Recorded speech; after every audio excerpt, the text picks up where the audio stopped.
ೋಪಲಾಭಂ ತರ್ಕಾಭಯೇತಂ ವಿಧಿ ಸರ್ವಪೂರ್ವಗೀರ್ವಾಣವಿಜ್ಞಾನದಮಾನತೋಸ್ಮಿ ಪ್ರಥಮೋ ಹನುಮಾನ್ ನಾಮ ದ್ವಿತೀಯೋ ಭೀಮಯೇವ ಚ ಪೂರ್ಣಪ್ರಜ್ಞಸ್ತೃತೀಯಸ್ತು ಭಗವತ್ಕಾರ್ಯಸಾಧಕಃ ಬುದ್ಧಿರ್ಬಲಂ ಯಶೋಧೈರ್ಯಂ ನಿರ್ಭಯತ್ವಂ ಅರೋಗತಾ ಅಜಾಡ್ಯಂ ವಾಕ್ಪಟುತ್ವಂಚ ಹನುಮತ್ತಸ್ಮರಣಾದ್ ಭವೇತ್ ಪೃಥ್ವೀಮಂಡಲಮಧ್ಯಸ್ಥಾಃ ಪೂರ್ಣಬೋಧಮತಾನುಗಾಃ ವೈಷ್ಣವಾ ವಿಷ್ಣುಹೃದಯಾಃ ತನ್ನಮಸ್ಯೇ ಗುರುನ್ ಮಮ ಜನ್ಮಾದ್ಯಸ್ಯ ಯತೋನ್ಮಯಾದಿತರತಶ್ಚಾರ್ಥೇಷ್ವಭಿಜ್ಞಸ್ವರಾಟ್ ತೇನೇ ಬ್ರಹ್ಮಹೃದಾಯ ಆದಿಕವಯೇ ಮುಚ್ಯಂತಿ ಯಂ ಸೂರಯಃ ತೇಜೋ ವಾರಿಮೃದಾಂ ಯಥಾ ವಿನಿಮಯೋ ಯತ್ರ ತ್ರಿಸರ್ಗೋ ಮೃಷಾ ಧಾಮ್ನಾ ಸ್ವೇನ ಸದಾ ನಿರಸ್ತಕುಹಕಂ ಸತ್ಯಂ ಪರಂ ಧೀಮಹಿ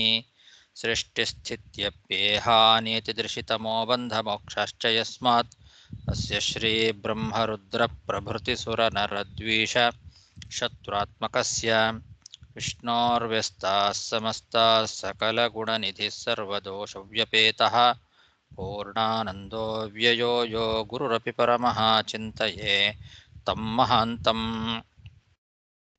ಯಂ ಪ್ರವ್ರಜन्तमनुपेतमपेतकृत्यं द्वैपायनो विरहकातर आजुहाव पुत्रेति तन्मयतया तरवोऽपि नेदुः तं सर्वभूतहृदयं मुनिमानतोऽस्मि श्रीगुरुभ्यो नमः हरिः ಓಂ. ಶ್ರೀಮದ್ಭಾಗವತದ ಪಂಚಮ ಸ್ಕಂಧದ 18ನೇ ಅಧ್ಯಾಯದಲ್ಲಿ ಇವತ್ತು 18ನೇ ಗದ್ಯ. ಇದಂ ಚ ಉದಾಹರತಿ. ಓಂ ಹ್ರಾಂ ಹ್ರೀಂ ಹ್ರೂಂ ಓಂ ನಮೋ ಭಗವತೆ ಹೃಷೀಕೇಶಾಯ ಸರ್ವವಿಶೇಷವಿತ್ ಕ್ಷೇತ್ರಾತ್ಮನೆ ಆಕೂತೀನಾಂ ಚಿತ್ತಾನಾಂ ಚೇತಸಾಂ ವಿಶೇಷಾಣಾಂ ಚ ಅಧಿಪತಯೇ ಷೋಡಶಕಲಾಯ ಛಂದೋಮಯಾಯ ಅನ್ನಮಯಾಯ ಅಮೃತಮಯಾಯ ಸರ್ವಮಯಾಯ ಸಹಸೆ ಓಜಸೆ ಬಲಾಯ ಕಾಂತಾಯ ಕಾಮಾಯ ನಮಸ್ತೆ ಉಭಯತ್ರ ಭೂಯಾತ್. ಕೇತುಮಾಲ ಖಂಡದಲ್ಲಿ ಕಾಮದೇವ ತನ್ನ ಅಂತರ್ಯಾಮಿಯಾದ ಪ್ರದ್ಯುಮ್ನ ರೂಪಿಯಾದ ಭಗವಂತನನ್ನ ಕುರಿತು ಸ್ತೋತ್ರವನ್ನು ಮಾಡ್ತಾ ಇದ್ದಾನೆ. ಈ ರೀತಿಯಾಗಿ ಭಗವಾನ್ ಹೃಷೀಕೇಶನಾಗಿರ್ತಕ್ಕಂತಹ ಪ್ರದ್ಯುಮ್ನ ಮೂರ್ತಿಗೆ ನಮಸ್ಕಾರ ಅಂತಾನೆ. ಹೃಷೀಕೇಶಾಯ ಅಂತ ಪ್ರದ್ಯುಮ್ನ, ಅವನು ಹೃಷೀಕೇಶ, ಎಲ್ಲರ ಇಂದ್ರಿಯಗಳಿಗೆ ನಿಯಾಮಕ. ಭಗವಂತ ಪ್ರದ್ಯುಮ್ನ ರೂಪದಿಂದಲೇನೆ ಎಲ್ಲರಿಗೂ ಕೂಡ ಕಾಮವನ್ನ ಉಂಟು ಮಾಡತಕ್ಕಂಥವನು. ಕಾಮ ಪ್ರವರ್ತಕ, ಕಾಮ ನಿಯಾಮಕ, ಕಾಮೇಶ ಪ್ರದ್ಯುಮ್ನ. ಹಾಗಾಗಿ ನಮ್ಮ ಇಂದ್ರಿಯಗಳೆಲ್ಲ ಅವನ ಅಧೀನದಲ್ಲಿದೆ.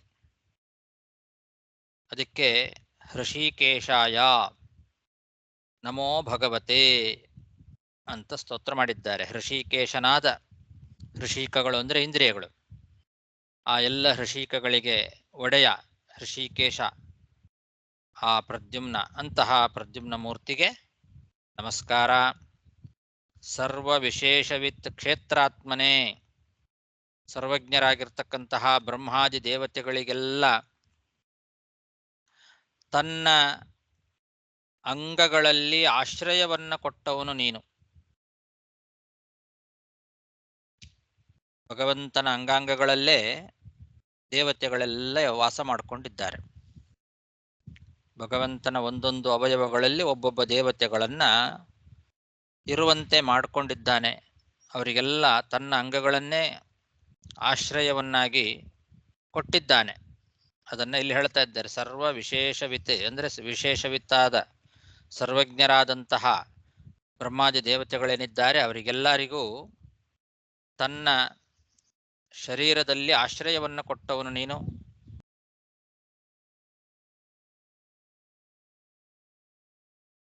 ಎಲ್ಲ ಅಭಿಪ್ರಾಯಗಳು, ಚಿತ್ತವೃತ್ತಿಗಳು, ಮನಸ್ಸು, ಬುದ್ಧಿ ಮುಂತಾದ ನಾನಾ ಮನಸ್ಸುಗಳು ಏನಿದ್ದಾವೆ ಆ ಎಲ್ಲ ಮನಸ್ಸುಗಳಿಗೆ ನೀನೇ ಅಧಿಪತಿಯಾಗಿದ್ದಿ. ಆಕೂತೀನಾಂ ಚಿತ್ತಾನಾಂ ಚೇತಸಾಂ ವಿಶೇಷಾಣಾಂ ಚ ಅಧಿಪತಯೇ ಅಂತ. ಆಕೂತಿ ಅಂತಂದ್ರೆ ಅಭಿಪ್ರಾಯ. ಆಕೂತೀನಾಂ ಅಂದ್ರೆ ಅಭಿಪ್ರಾಯಾಣಂ, ಎಲ್ಲರ ಅಭಿಪ್ರಾಯಗಳಿಗೆ ಒಡೆಯ ನೀನು. ಮತ್ತೆ ಚಿತ್ತ ಅಂದ್ರೆ ಹಿಂದೆ ನಾವು ಏನು ಅನುಭವಿಸಿರ್ತೇವೆ ಆ ಅನುಭವದ ಸಂಸ್ಕಾರಗಳು, ಅಥವಾ ನಾವು ಸ್ಮರಣೆ ಮಾಡಿಕೊಳ್ಳಿಕ್ಕೆ ಕಾರಣವಾಗಿರ್ತಕ್ಕಂಥವುಗಳು ಅವೆಲ್ಲ ಅಂತಃಕರಣ ವಿಶೇಷಗಳು. ಅದನ್ನ ಚೇತಸ್ ಅಂತ ಕರೀತಾರೆ. ಇದೆಲ್ಲ ಬುದ್ಧಿಯ ವೃತ್ತಿಗಳು. ಇವೆಲ್ಲ ನಮ್ಮ ಮನಸ್ಸಿನ ನಾನಾ ರೀತಿಯಾದ ವೃತ್ತಿಗಳು. ಮನಸ್ಸು, ಬುದ್ಧಿ, ಚಿತ್ತ, ಚೇತನ, ಇದೆಲ್ಲ ಮನಸ್ಸಿನ ವಿಕಾರಗಳು, ಬೇರೆ ಬೇರೆ ಭಾಗಗಳು. ಇವುಗಳಿಗೆಲ್ಲ ಅಧಿಪತಿಯಾಗಿರ್ತಕ್ಕಂಥವನು ನೀನು ಅಂತ.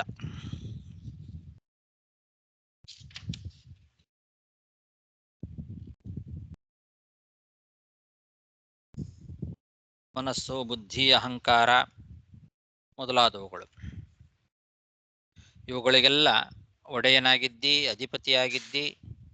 ಷೋಡಶ ಕಲಾಯ, 11 ಕಲೆಗಳು, ಅವುಗಳಿಗೆ ನಿಯಾಮಕ. 11 ಇಂದ್ರಿಯ ಮತ್ತು 5 ಭೂತಗಳು, ಪಂಚಭೂತಗಳು, ಇವುಗಳು ಸೇರಿದರೆ ಒಟ್ಟು ಷೋಡಶ ಕಲಾ ಆಗತ್ತೆ. ಆ ಷೋಡಶ ಕಲೆಗಳಿಗೆ ನಿಯಾಮಕನಾಗಿದ್ದಿ ನೀನು ಅಂತರ್ಥ. ಷೋಡಶ ಕಲಾಯ, ಕಲಾಯ ಅಂದ್ರೆ ಕಲಾ ಪ್ರವರ್ತಕಾಯ ಅಂತ ಅರ್ಥ. ಷೋಡಶ ಕಲಾ ಪ್ರವರ್ತಕ, 11 ಇಂದ್ರಿಯಗಳು ಮತ್ತು ಪಂಚಭೂತಗಳು, ಇದು ಸೇರಿದ್ರೆ ಷೋಡಶ ಕಲಾ.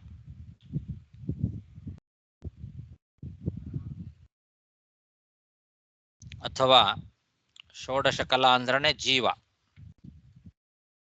ಜೀವ 11ನೇ ಕಲಾ. ಒಂದರ್ಥ 11 ಇಂದ್ರಿಯಗಳು, ಪಂಚಮಹಾಭೂತಗಳು, ಇವುಗಳು ಷೋಡಶ ಕಲೆಗಳು. ಈ ಷೋಡಶ ಕಲೆಗಳು ಏನಿದ್ದಾವೆ ಅವುಗಳಿಗೆ ಅಭಿಮಾನಿ ದೇವತೆಗಳೇನಿದ್ದಾರೆ ಅವರ ಒಳಗೆ ಒಂದು ಅಂಶದಿಂದ ಇರುವವನು ನೀನು, ಅಂತರ್ಯಾಮಿಯಾಗಿದ್ದಿ ಅಂತ ಒಂದು. ಅಥವಾ ಷೋಡಶಿ ಕಲಾ ಅಂದ್ರೆ ಜೀವ. ಆ ಜೀವನನ್ನ ಪ್ರವೃತ್ತಿ ಮಾಡ್ತಕ್ಕಂಥವನು ನೀನು, ಜೀವ ಪ್ರವರ್ತಕ ನೀನು ಅಂತನೂ ಮತ್ತೊಂದರ್ಥ. ಆಮೇಲೆ ಛಂದೋಮಯಾಯ, ಛಂದೋಮಯನಾಗಿದ್ದಿ ಅಂದ್ರೆ ವೇದಗಳು, ಛಂದಸ್ಸುಗಳು ಅಂದ್ರೆ ವೇದಗಳು.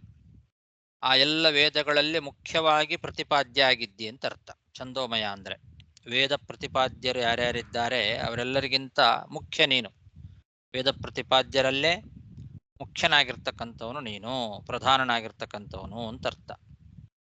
ಛಂದೋಮಯ ಅಂದ್ರೆ ವೇದಗಳಿಂದ ಪ್ರಾಧಾನ್ಯೇನ ಪ್ರತಿಪಾದ್ಯನಾಗಿರ್ತಕ್ಕಂಥವನು ನೀನು.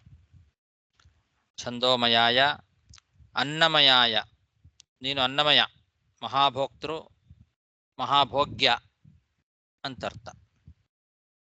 ಮಹಾಭೋಗ್ಯಾಯ, ಮಹಾಭೋಕ್ತ್ರೇ ಅಂತ ಅನ್ನಮಯ ಅನ್ನೋ ಶಬ್ದಕ್ಕೆ ಮಹಾಭೋಕ್ತೃ ನೀನು, ಮುಖ್ಯವಾಗಿ ಭೋಕ್ತೃ ನೀನು. ಆಮೇಲೆ ಅನ್ನಮಯಾಯ ಆದ್ಮೇಲೆ ಅಮೃತಮಯಾಯ. ಅಮೃತಮಯ ಅಂತಂದ್ರೆ ಅಮೃತರು ಅಂದ್ರೆ ಮುಕ್ತರು. ಆ ಎಲ್ಲ ಮುಕ್ತರಿಗೆ ಒಡೆಯನಾಗಿದ್ದಿ, ಮುಕ್ತರಿಗೂ ಅಧಿಪತಿಯಾಗಿದ್ದಿ, ಮುಕ್ತ ನಿಯಾಮಕನಾಗಿದ್ದಿ ನೀನು ಅಂತರ್ಥ. ಆಮೇಲೆ ಸರ್ವಮಯಾಯ, ಎಲ್ಲರಿಗೂ ಪ್ರಧಾನವಾಗಿ ನೀನೇ ನಿಯಾಮಕ, ಎಲ್ಲರಿಗಿಂತ ನೀನು ಉತ್ತಮ, ಸರ್ವೋತ್ತಮ ಅಂತ ಅರ್ಥ. ಸರ್ವಮಯ ಅಂದ್ರೆ ಸರ್ವೋತ್ತಮ. ಅಂತಹ ಕಾಮಾಯ ನೀನು ಸಹಸೆ ಓಜಸೆ ಬಲಾಯ ಕಾಂತಾಯ ಕಾಮಾಯ.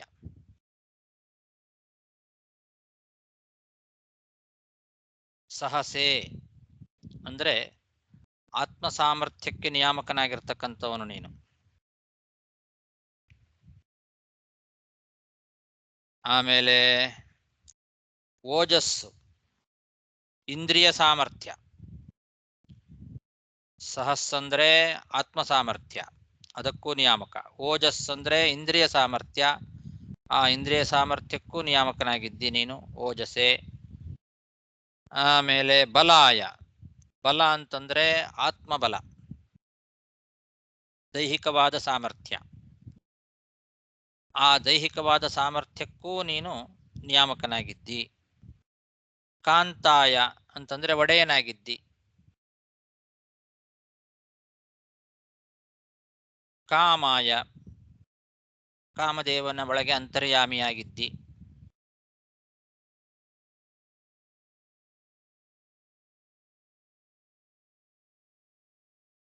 ಅಂತಹ ನಿನಗೆ ನಮಸ್ಕಾರ.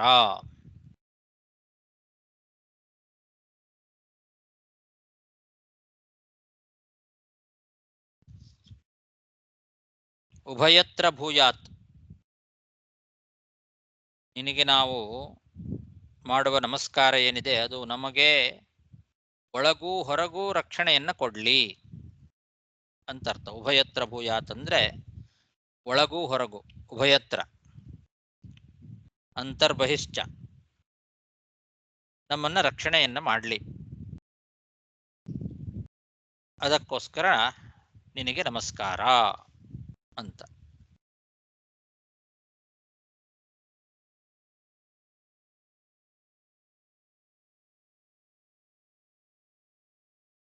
ಇಲ್ಲಿ ಹ್ರಾಂ ಹ್ರೀಂ ಹ್ರೂಂ ಅವೆಲ್ಲ ಬೀಜ ಮಂತ್ರಗಳು, ಅದಕ್ಕೆಲ್ಲ ವಿಶೇಷವಾಗಿ ಅರ್ಥಗಳಿರ್ತವೆ. ಅದನ್ನು ನಾವು ತಿಳ್ಕೊಳ್ಳಿಕ್ಕೆ ಸಾಧ್ಯ ಇಲ್ಲ.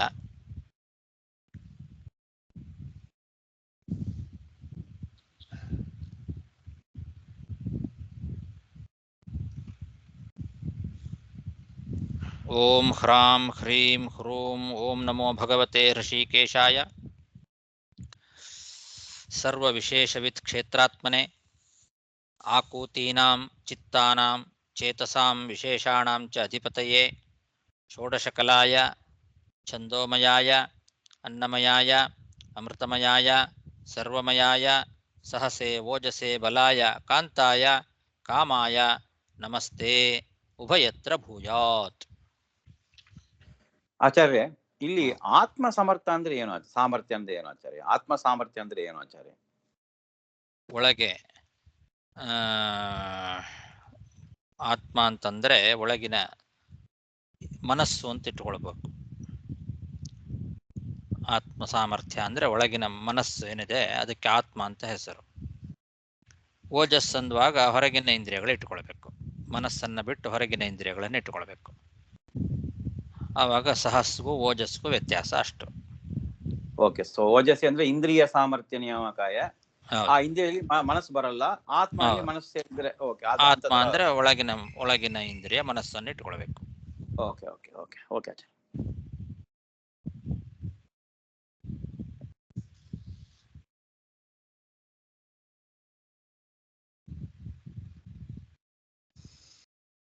ಸ್ತ್ರಿಯೋ ವ್ರತೈಸ್ತ್ವಾಂ ಹೃಷೀಕೇಶ್ವರಂ ಸ್ವತೋ ಹ್ಯಾರಾಧ್ಯಲೋಕೆ ಪತಿಮಾಶಾಸತೇನ್ಯಂ ಅನೇನ ತಾಸಾಂ ಪರಿಪಾಸ್ಯಪತ್ಯಂ ಪ್ರಿಯಂ ಧನಾಯುಂಷಿ ಯತೋ ಸ್ವತಂತ್ರಾಃ.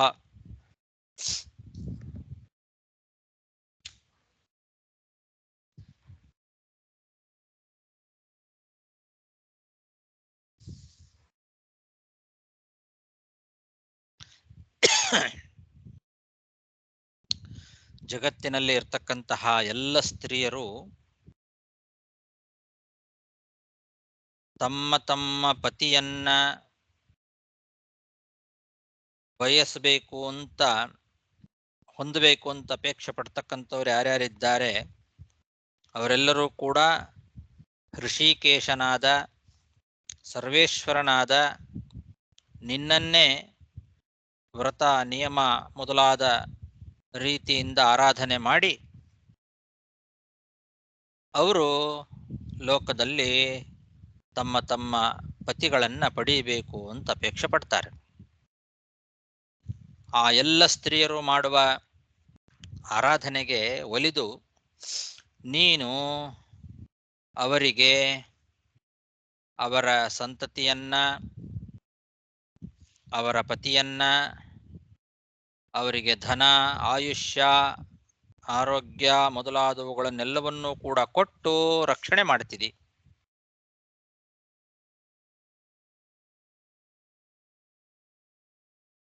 ನೀನೇ ಮಾಡೋನು ಹೊರತು ಅವರಲ್ಲ, ಅವರ ಪತಿಗಳಲ್ಲ ಅವರನ್ನು ರಕ್ಷಣೆ ಮಾಡೋದು. ಎಲ್ಲ ಸ್ತ್ರೀಯರನ್ನು ಕೂಡ ರಕ್ಷಣೆ ಮಾಡೋದು ಅವರವರ ಪತಿಗಳು ಅಂತ ಕೆಲವರು ತಿಳ್ಕೊಂಡಿದ್ದಾರೆ.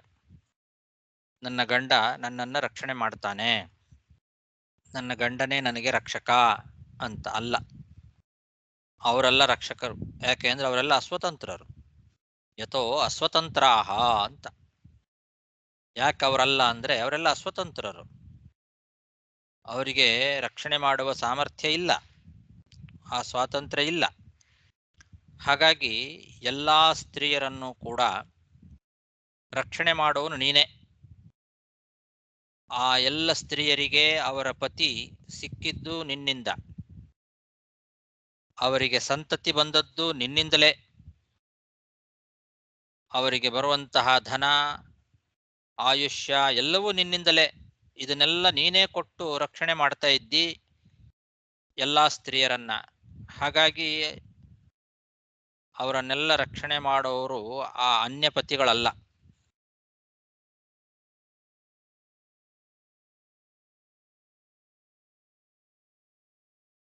ಅನ್ಯಂ ಆಶಾಸತೆ, ಅವರು ಆ ಅನ್ಯ ಪತಿಯನ್ನ ಅವರು ಪಡಿಬೇಕು ಅಂತ ಬಯಸಿ ನಿನ್ನನ್ನೇ ಆರಾಧನೆ ಮಾಡ್ತಾರೆ. ನಿನ್ನ ಆರಾಧನೆಯನ್ನು ಮಾಡಿದ್ರಿಂದಲೇ ನೀನು ಅವರಿಗೆ ಆ ಅನ್ಯ ಪತಿಯನ್ನ ಕೊಡ್ತಿದ್ದಿ. ಆದ್ರೆ ನೀನೇ ನಿಜವಾದ ಪತಿ, ನೀನೇ ಅವರನ್ನೆಲ್ಲ ರಕ್ಷಣೆ ಮಾಡ್ತಾ ಇರ್ತಕ್ಕಂಥವನು, ಅವರಿಗೆಲ್ಲ ರೀತಿಯಾದ ಸೌಲಭ್ಯಗಳನ್ನ ಕೊಟ್ಟವನು ನೀನೇ ಅಂತ. ಹೀಗೆ ಸ್ತ್ರೀ ರಕ್ಷಕತ್ವ ಪ್ರದ್ಯುಮ್ನಲ್ಲಿ ಇರುವಂತಹ ವಿಶೇಷವಾದಂತಹ ಒಂದು ಗುಣ, ಅದನ್ನ ಈ ಶ್ಲೋಕದಲ್ಲಿ ವರ್ಣನೆ ಮಾಡಿದ್ದಾರೆ. ಎಲ್ಲ ಪುರುಷರು ಕೂಡ ಅಸ್ವತಂತ್ರರು, ಆದ್ರಿಂದ ಅವರು ತಮ್ಮ ತಮ್ಮ ಪತ್ನಿಯರನ್ನ ರಕ್ಷಣೆ ಮಾಡುವಂತಹ ಸಾಮರ್ಥ್ಯ ಅವರಿಗಿಲ್ಲ, ಅಸ್ವತಂತ್ರರು ಅವರೆಲ್ಲ. ನೀನೊಬ್ಬನೇ ಸ್ವತಂತ್ರ. ಹಾಗಾಗಿ ನೀನೇ ಅವರಿಗೆ ವ್ರತೈಹಿ ತ್ವಾಂ ಋಷಿಕೇಶ್ವರಂ ಸ್ವತೋ ಆರಾಧ್ಯ, ಅವರೆಲ್ಲ ವ್ರತಗಳನ್ನ ನಿಯಮಗಳನ್ನ ಅನುಸರಣೆ ಮಾಡಿ ನಿನ್ನನ್ನೇ ಆರಾಧನೆ ಮಾಡಿ ಆ ಪತಿಯನ್ನು ಅವರು ಪಡ್ಕೊಂಡಿದ್ದಾರೆ. ಹಾಗಾಗಿ ಅವರು ಮಾಡುವ ಆ ಆರಾಧನೆಗೆ ಮೆಚ್ಚಿ ನೀನು ಅವರನ್ನು ರಕ್ಷಣೆ ಮಾಡ್ತಾ ಇದ್ದಿ. ಅಪತ್ಯಂ ಪ್ರಿಯಂ ಧನ ಆಯುಂಷಿ ತಾಸಾಂ, ಅವರಿಗೆ ಮಕ್ಕಳು, ಪ್ರಿಯಂ ಅವರಿಗೆ ಪ್ರಿಯವಾದದ್ದು, ಗಂಡ, ಹಣ, ಆಯುಷ್ಯ ಇವುಗಳನ್ನೆಲ್ಲ ಕೊಟ್ಟು ರಕ್ಷಣೆ ಮಾಡ್ತಾ ಇದ್ದಿ. ನೀನೇ ಮಾಡ್ತಾ ಇದ್ದಿ ಹೊರತು ಅವರ ಗಂಡಂದಿರಲ್ಲ. ಯಾಕೆ? ಯಥೋ ಅಸ್ವತಂತ್ರಾಹ, ಅವರೆಲ್ಲ ಅಸ್ವತಂತ್ರರು.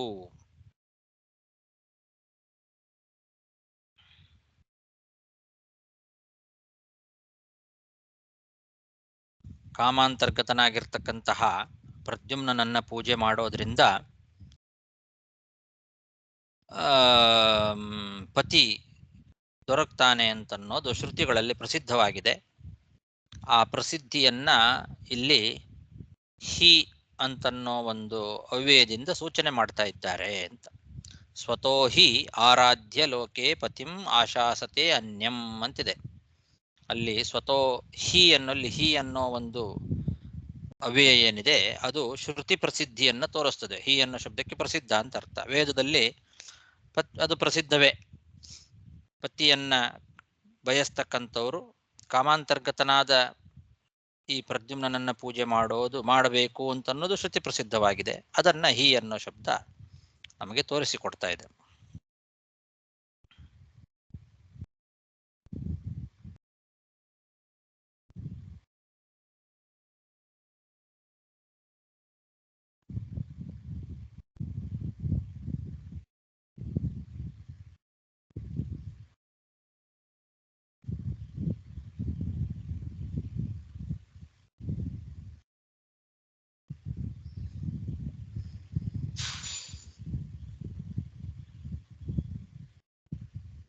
ಆಚಾರ್ಯ, ಇಲ್ಲಿ ನಾವು ರುಕ್ಮಿಣಿ ದಂಡೆ ನೋಡಿದ್ದೇವೆ, ನಾವು ಗೋಪಿಕಾ ಇದೆಲ್ಲ ನೋಡಿದ್ದೇವೆ ನಾವು. ಅಲ್ಲಿ ಕೂಡ ಪತಿಗಳನ್ನ ಬಿಟ್ಟು ಅವ್ರು ಬಂದು ಕೃಷ್ಣನ ಹಿಂದೆ ಬರ್ತಾರೆ ಅಂತ ಹೇಳಿದರೆ, ಅದು ಪತಿ ಧರ್ಮವನ್ನು ಮೀರಿದಂತ ಆಗತ್ತೆಯೋ ಇಲ್ಲ ಭಗವಂತನ ಪ್ರೀತಿಯಿಂದ ಅಂತತ್ರ ಬರ್ತಾನೆ ತಗೋಬೇಕಾ? ಹೇಗೆ ತಗೋಬೇಕು ಅದು? ಅದು ಮುಂದೆ ಬರುತ್ತೆ, ಅಲ್ಲಿ ನಿರ್ಣಯ ಕೊಡ್ತಾರೆ. ಅವರೆಲ್ಲ ಭಗವಂತನ ವಿಶೇಷ ಭಕ್ತರುಗಳವರೆಲ್ಲ. ಭಗವಂತನ ಭಕ್ತಿಯನ್ನು ನಾನಾ ವಿಧದಲ್ಲಿ ಮಾಡಲಿಕ್ಕೆ ಕೆಲವರಿಗೆ ಕೆಲವು ರೀತಿಯಾದ ಅಧಿಕಾರಗಳನ್ನು ಭಗವಂತ ಕೊಟ್ಟಿದ್ದಾನೆ. ಅದರಲ್ಲಿ ಅವರೆಲ್ಲರೂ ಕಾಮದಿಂದ ಭಗವಂತನನ್ನ ಆರಾಧನೆ ಮಾಡಿದವರು. ಹಾಗಾಗಿ ಅದು ಅವ್ರಿಗೆ ಅದೇ ಸಾಧನೆ. ಎಲ್ರಿಗೂ ಆ ಥರ ಅಲ್ಲ, ಅದು ಎಲ್ರಿಗೂ ಅದು ಬರೋದಿಲ್ಲ. ಒಬ್ಬೊಬ್ಬರದ್ದು ಸಾಧನೆ ಒಂದೊಂದು ಕ್ರಮದಲ್ಲಿರ್ತದೆ. ಅವರಿಗೆ ಆ ರೀತಿಯಾದ ಸಾಧನೆ ಇತ್ತು. ಹಾಗಾಗಿ ಭಗವಂತ ಅವರ ಮೂಲಕವಾಗಿ ಅಂತಹ ಒಂದು ಸೇವೆಯನ್ನ ಅವರಿಂದ ಸ್ವೀಕಾರ ಮಾಡಿ ಅವರಿಗೆ ಫಲ ಕೊಟ್ಟ.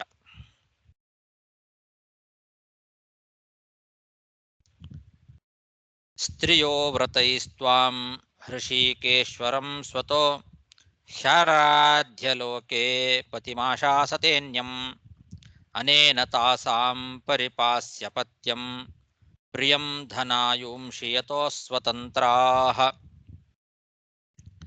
ಸವೈ ಪತಿ ಸ್ಯಾದ ಕುತೋ ಭಯ ಸ್ವಯಂ ಸಮಂತತಪ್ಪಾತಿ ಭಯಾತುರಂ ಜನಂ ಸ ಏಕ ಏವೇತರಥಾ ಮಿಥೋ ಭಜನ್ ನೈವಾತ್ಮಲಾಭಾದಧಿಮನ್ಯತೆ ಪರಂ.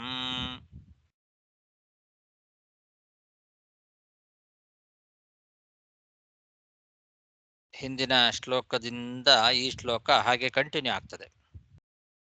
ಹಿಂದೇನು ಹೇಳಿದ್ರು? ನೀನೇ ಎಲ್ಲ ಸ್ತ್ರೀಯರಿಗೂ ಪತಿ, ನೀನೇ ರಕ್ಷಕ, ಎಲ್ಲರನ್ನೂ ರಕ್ಷಣೆ ಮಾಡೋನು ನೀನೇ ಹೊರತು ಅವರಲ್ಲ, ಅನ್ಯ ಪತಿಗಳಲ್ಲ. ಯಾಕೆ? ಅವರು ಅಸ್ವತಂತ್ರರು, ಅವರು ನಿಜವಾಗ್ಲೂ ಪತಿಗಳಲ್ಲ. ಪತಿ ಅಂತಾಗಬೇಕಾಗಿದ್ರೆ ಮುಖ್ಯವಾಗಿ ರಕ್ಷಕನಾಗಿರಬೇಕು. ಸ್ವತಂತ್ರನಾದ ನೀನೇ ಮುಖ್ಯವಾಗಿ ಪತಿ ಅವರಿಗೆಲ್ಲ.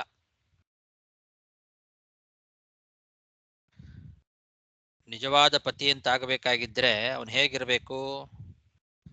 ಮೊದಲು ತಾನು ಭಯರಹಿತನಾಗಿರಬೇಕು, ತನಗೆ ಭಯ ಇರಬಾರದು. ಮತ್ತೊಬ್ಬರ ಭಯವನ್ನ ಪರಿಹಾರ ಮಾಡುವಂತಹ ಸಾಮರ್ಥ್ಯ ಇರಬೇಕು. ತಾನು ಪೂರ್ಣನಾಗಿ ಭಯರಹಿತನಾಗಿದ್ದು ಯಾರು ಮತ್ತೆ ಭಯಭೀತರಾಗಿದ್ದಾರೋ ಅಂತಹ ಜನರನ್ನ ಎಲ್ಲಾ ರೀತಿಯಿಂದಲೂ ಎಲ್ಲಾ ಕಡೆಯಿಂದಲೂ ರಕ್ಷಿಸಬಲ್ಲವನಾಗಿರಬೇಕು. ಅವನೇ ನಿಜವಾದ ಪತಿ. ಅಂತಹ ಪತಿಗಳು ಯಾರು ಲೋಕದಲ್ಲಿ ಇರ್ಲಿಕ್ಕೆ ಸಾಧ್ಯವೇ ಇಲ್ಲ. ಅನ್ಯ ಪತಿಗಳು ಅಸ್ವತಂತ್ರರಾದ್ದರಿಂದ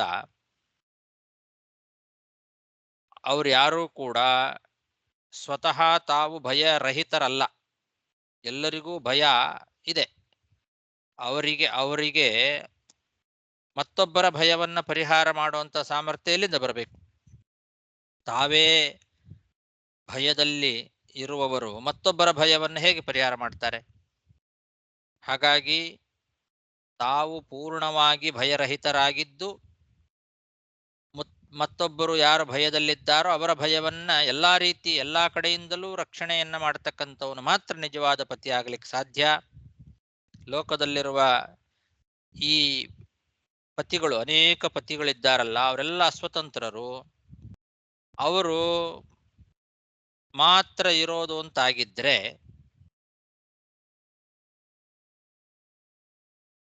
ಒಬ್ಬನು ಇನ್ನೊಬ್ಬನನ್ನ ಆಶ್ರಯಿಸಬೇಕು, ಅವನು ಮತ್ತೊಬ್ಬನನ್ನ ಆಶ್ರಯಿಸಬೇಕು. ಯಾಕೆ ಅಂದ್ರೆ ಯಾರು ಸ್ವತಂತ್ರರಲ್ಲ.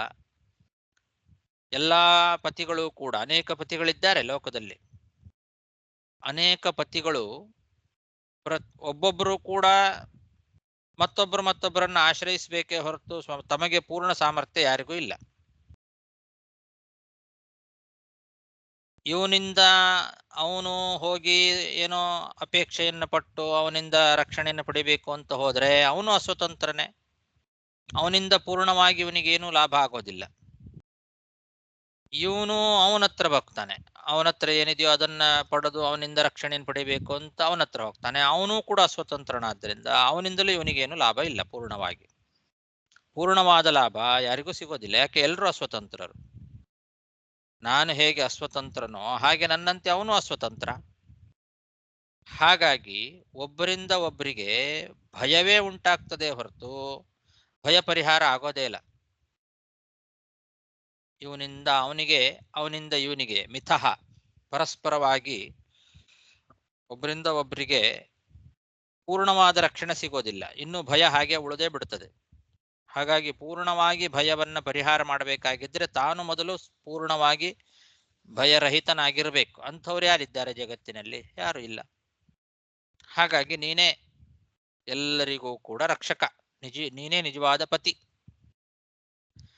ಸವೈ ಪತಿಹಿ, ವೈ ಅನ್ನೋದು ಪ್ರಸಿದ್ಧಿಯನ್ನು ಸೂಚನೆ ಮಾಡೋದು.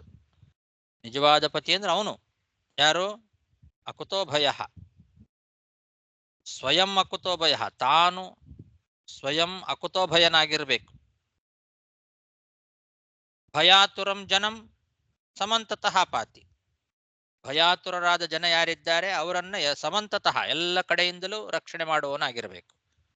ಸ್ವಯಂ ತಾನು ಅಕುತೋ ಭಯನಾಗಿರ್ಬೇಕು. ಸ್ವಯಂ ತಾನು ಪೂರ್ಣವಾಗಿ ಭಯರಹಿತನಾಗಿರಬೇಕು.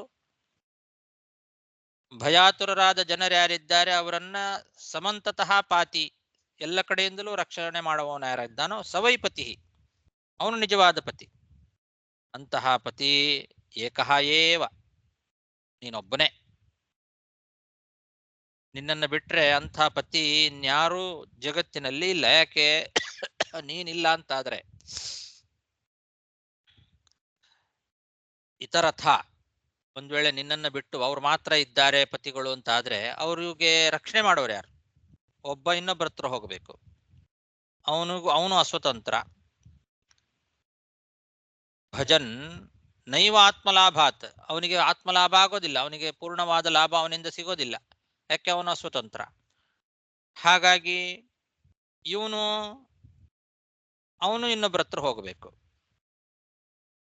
ಅವನು ಅಸ್ವತಂತ್ರನಾದ್ರಿಂದ ಅವನಿಗೂ ಪೂರ್ಣ ಲಾಭ ಇವನಿಂದ ಆಗೋದಿಲ್ಲ, ಇವನಿಗೂ ಪೂರ್ಣ ಲಾಭ ಅವನಿಂದ ಆಗೋದಿಲ್ಲ ಅಂತ. ಹೀಗೆ ಮಿಥಃ ಭಜನ್ ನೈವ ಆತ್ಮಲಾಭಾತ್ ಅಧಿಮನ್ಯತೆ ಪರಂ, ಅವರಿಗೆ ಪೂರ್ಣವಾದ ಭಯ ಹೋಗೋದು ಅಂತ ಆಗೋದೇ ಇಲ್ಲ.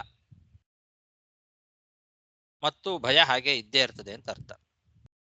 ಆ ಭಯ ಅನ್ನೋದು ಉಳಿದು ಬಿಡತ್ತೆ.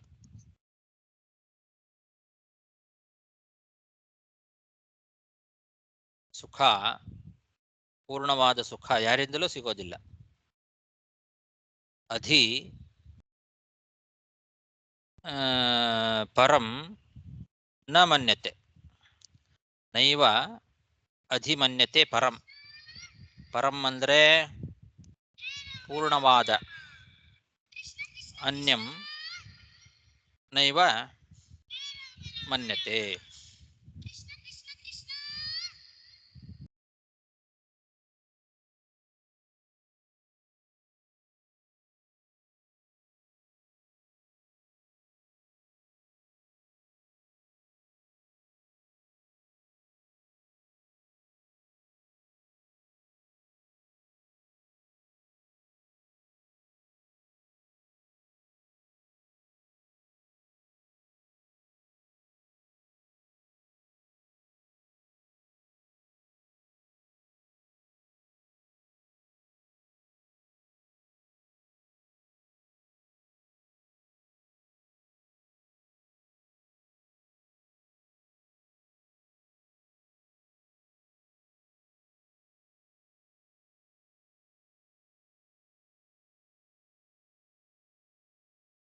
ಗುರುಗಳದ್ದು ಮ್ಯೂಟ್ ಆಗಿದೆ.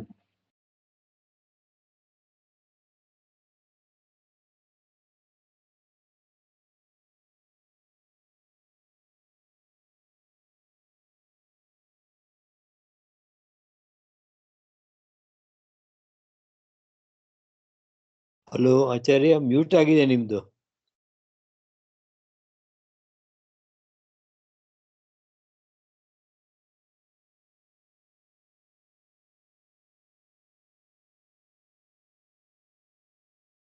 ಆಚಾರ್ಯ ಕಾಲ್ ಬಂತಲ್ಲ, ಅವರೇ ಮ್ಯೂಟ್ ಮಾಡಿರಾರು. ರೈಟ್.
ಹರಯೇ ನಮಃ.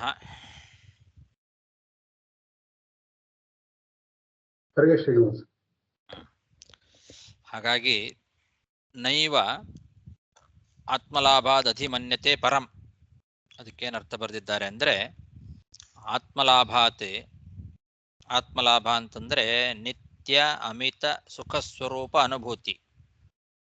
ನಿತ್ಯವಾದ ಅಮಿತವಾದ ಸುಖ ಸ್ವರೂಪದ ಅನುಭೂತಿ ಏನಿದೆ ಅದು ಅಧಿ ಅಂದ್ರೆ ಅಧಿಕಂ, ಪರಂ, ಅನ್ಯಂ, ಪುರುಷಾರ್ಥಂ ನೈವ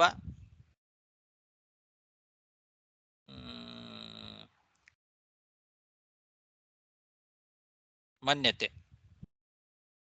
ಮನ್ಯತೆ ಅಂತದು ನೈವ ಮನ್ಯತೆ, ಅಧಿಕವಾದ ಪುರುಷಾರ್ಥವನ್ನ ಅವರು ಪಡೆಯೋದಿಲ್ಲ.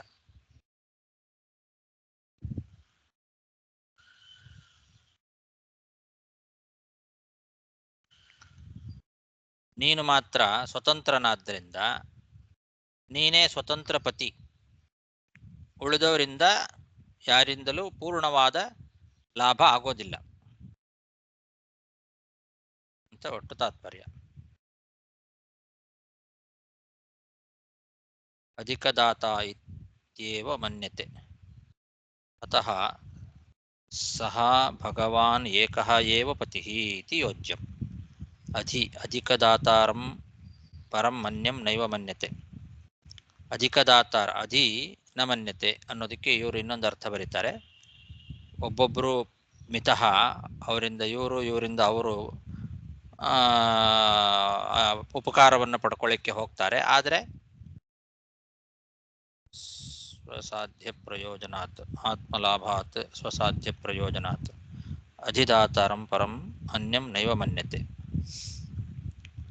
ಅಧಿಕವಾದ ಲಾಭವನ್ನು ಕೊಡೋರು ಅಂತ ಯಾರನ್ನೂ ಅವರು ತಿಳ್ಕೊಳ್ಳೋದಿಲ್ಲ.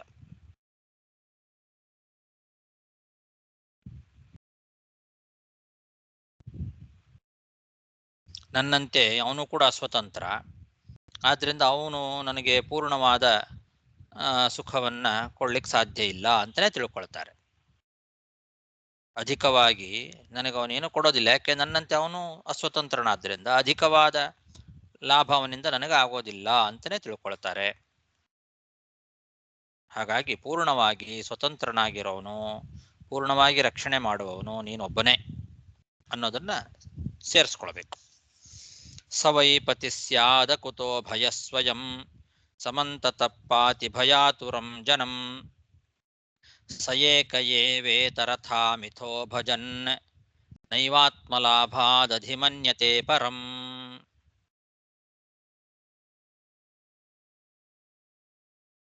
ಟೈಮ್ ಆಯ್ತು. ಸಾಕು. ಶ್ರೀಕೃಷ್ಣ ಅರ್ಪಣಮಸ್ತು. ನಮಸ್ಕಾರ.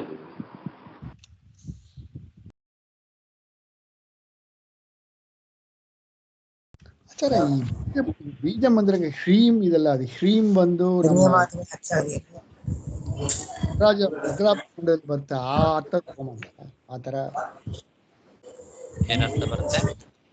ಶ್ರೀಂ ಬಂದು ಜ್ಞಾನ ಕೊಟ್ಟಿದ್ದಾರೆ ಅದಕ್ಕೆ ಬಂದು ಜ್ಞಾನ ಅಂತನ? ಎಲ್ಲಿ ಕೊಟ್ಟಿದ್ದಾರೆ? ಚಕ್ರಾಬ್ಜ ಮಂಡಲದಲ್ಲಿ ಬರ್ತಲ್ಲ ಒಂದು ಬೀದಿ ರೈಟ್ ಒಂದು ಮಂಡಲದಲ್ಲಿ ಬಂದು ಒಂದು ಇದು ಬರ್ತಲ್ಲ ನಿಮಗೆ ಅಲ್ಲಿ ತಮೋ ಗುಣಕ್ಕ ಅದಕ್ಕೆ ಅದು ಬಂದು ದುರ್ಗಾದೇವಿಯೋಡ ರೂಪ, ಅದು ಭಗವಂತನ ರೂಪ ಬಂದು ಅಕಾರ ರೂಪ, ವ್ಯಾವಿವೃತ್ತಿ ಅದಕ್ಕೆ ಸಂಬಂಧ ವ್ಯಾವಿವೃತ್ತಿ ಓಂ ಭೂಮ್ ಅದು ಕೊಟ್ಟಿದ್ದಾರೆ. ಅದು ಏನ್ ಮಾಡುತ್ತೆ? ಸೃಷ್ಟಿ ಮಾಡುತ್ತೆ ಎಂಬ ಒಂದು ಕೊಟ್ಟಿದ್ದಾರೆ. ಎಲ್ಲ ಅನೇಕ ಅರ್ಥಗಳಿದ್ದಾವೆ ಬೀಜ ಮಂತ್ರಗಳಿಗೆಲ್ಲ, ಬೀಜಾಕ್ಷರಗಳಿಗೆ ತುಂಬಾ ಅರ್ಥಗಳಿದ್ದಾವೆ. ಅದನ್ನು ಇಟ್ಕೋಬಹುದು. ಅಲ್ಲಿ ಹೇಳಿದ್ದೇನಿದೆ ಅದು ಆ ಅರ್ಥನೂ ಇಟ್ಕೊಳ್ಬಹುದು. ಇನ್ನು ಬೇರೆ ಬೇರೆ ಅರ್ಥಗಳು ಇದ್ದಾವೆ. ಓಕೆ.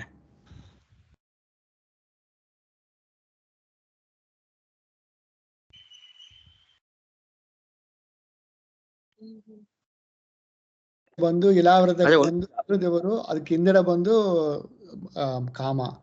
ಸೊ ಅಪ್ಪ ಮಗ ಒಂದೇ ಪಶ್ಚಿಮದಲ್ಲಿ ಇದ್ದಾರೆ, ದೇವರನ್ನ ಉಪಾಸನೆ ಮಾಡ್ತಾ. ಪಶ್ಚಿಮ ಅಂದ್ರೆ ಅದಕ್ಕೆ ಅದಾದ ಮೇರುಕ ಪಶ್ಚಿಮ, ರೈಟ್? ಇಳಾವೃತ ಖಂಡ ಇರೋದು. ಇಲಾವರದ ಖಂಡ. ಅದಕ್ಕೆ ಆಮೇಲೆ ಇದು ಕಾಮ, ರೈಟ್? ಕೇತುಮಾಲ ದೇಸೇಡ್ ಅಪ್ಪ ಮಗ. ಅರ್ಥ ಆಗಿಲ್ಲ. ಈಗ ಕೇತುಮಾಲ ಖಂಡ ತಾನೆ ಇವಾಗ ಇವರಿರೋದು? ಕೇತುಮಾಲ ಖಂಡದಲ್ಲಿ ಕಾಮದೇವ ಇದ್ದಾನ. ಸರಿ. ಪಶ್ಚಿಮ ಅಂದ್ರೆ ಮೇರು ಮಲಕ ಪಶ್ಚಿಮದಲ್ಲಿ ಇರೋದು ಬಂದು ಕೇತುಮಾಲ ಮತ್ತು ಇಲಾವರದ, ರೈಟ್? ಇಲಾವರದಲ್ಲಿ ರುದ್ರದೇವರು ಬಂದು ಸಂಕರ್ಷಣ ಋಷಿ ಪರಮಾತ್ಮನ ಉಪಾಸನೆ ಮಾಡ್ತಾ ಇದ್ದಾರೆ ಇಲ್ವಾ? ಫಸ್ಟ್ ಬರುತ್ತೆ, ಆಮೇಲೆ ಕೇತುಮಾಲ.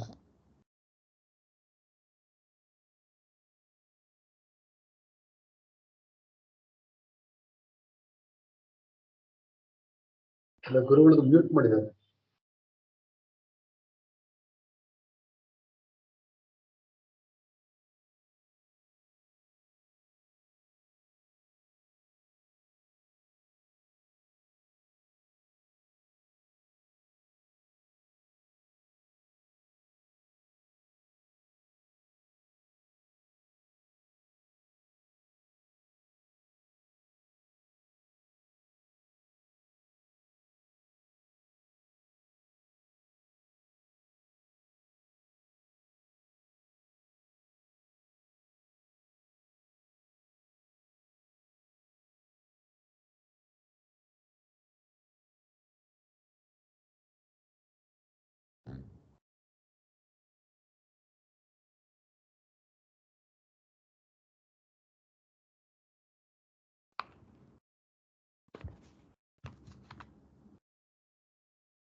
So